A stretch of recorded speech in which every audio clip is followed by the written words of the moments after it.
L'Europe des présidents. Giscard, un grand Européen, tellement 5e République.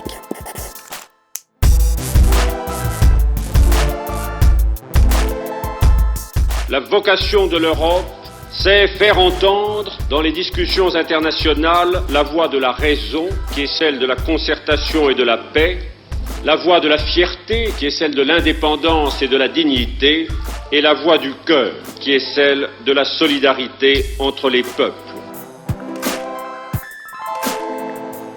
L'Europe des présidents, Sylvain Kahn.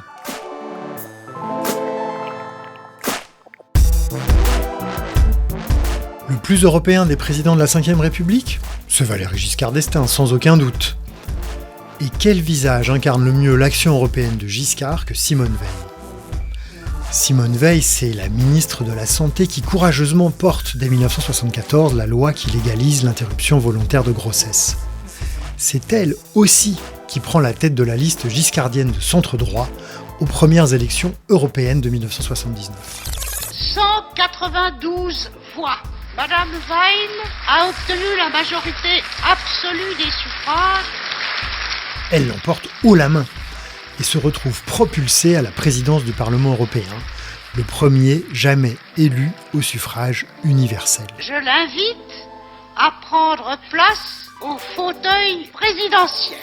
Un moment historique. La novation historique que représente l'élection du Parlement européen au suffrage universel se produit précisément à un moment crucial pour les peuples de la communauté. Confrontés à 3 défis, celui de la paix, celui de la liberté, celui du bien-être. Et il semble bien que la dimension européenne soit seule en mesure de leur permettre de relever ces défis.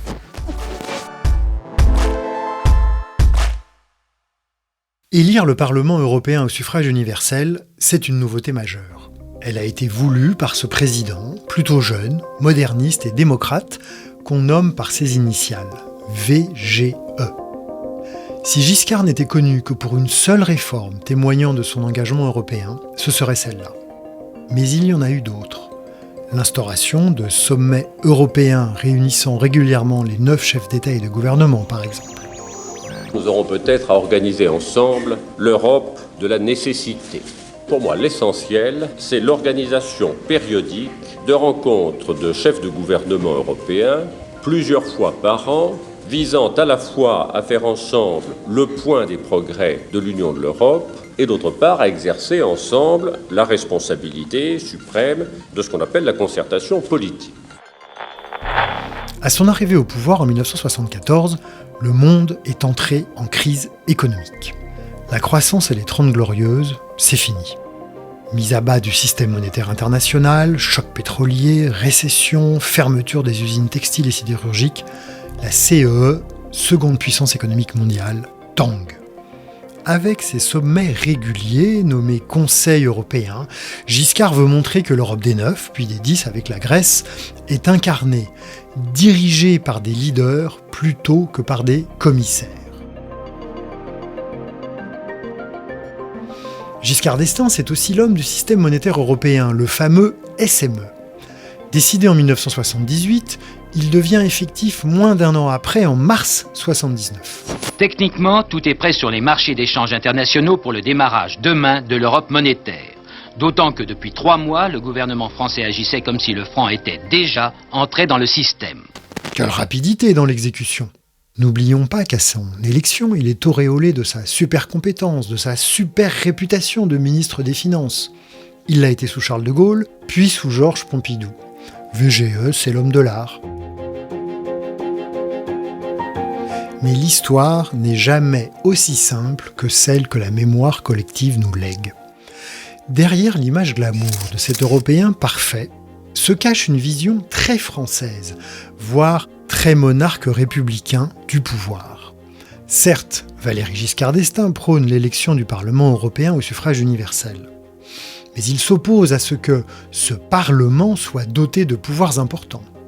Les Allemands, les Hollandais, les Belges, les Italiens plaident pourtant dans ce sens. Ils disent « Si nous décidons d'élire cette assemblée au suffrage universel, eh bien, nos concitoyens s'attendront à ce qu'elle ait du pouvoir. Sinon, Pourquoi se déplacer aux urnes ? Mais Giscard s'y oppose.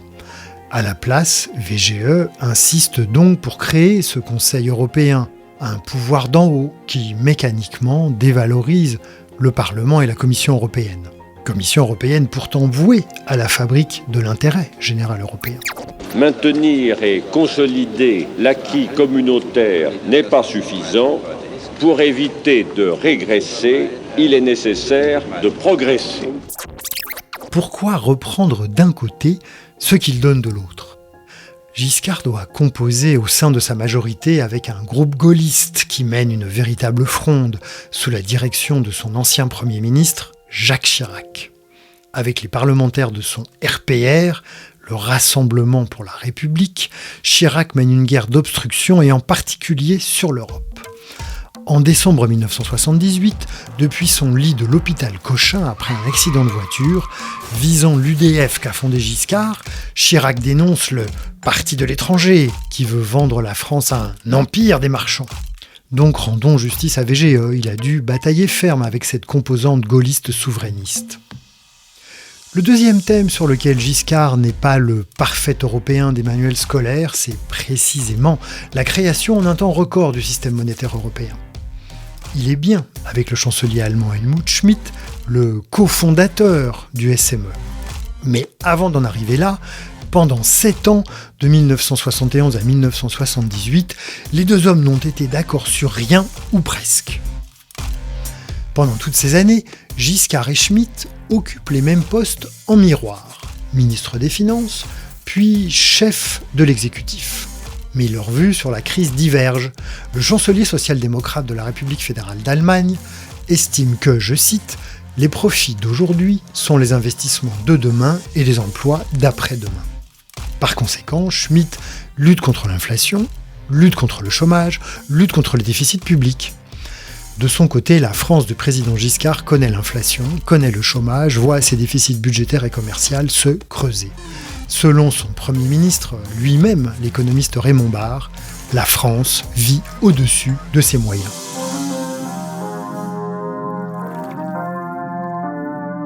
Devant les caméras, Schmidt et Giscard se tutoient en anglais, tandem de gendre idéal, on ne peut rêver mieux.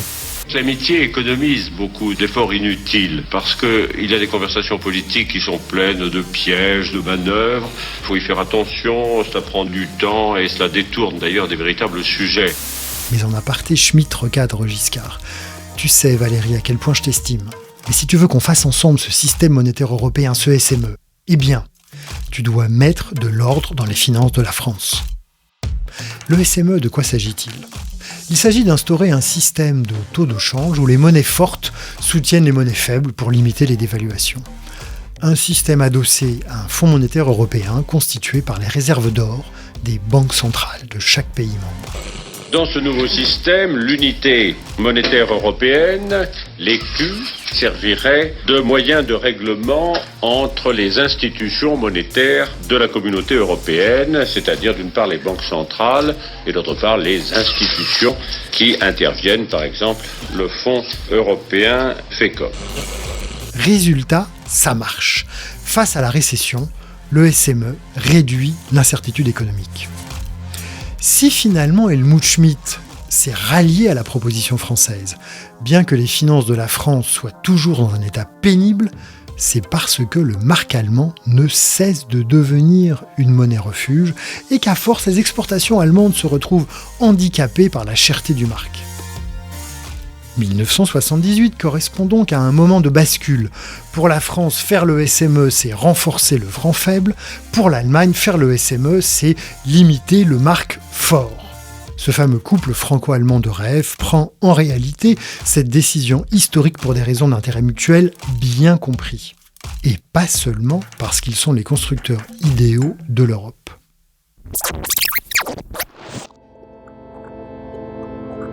Voilà toute l'histoire de l'Europe sous Valéry Giscard d'Estaing.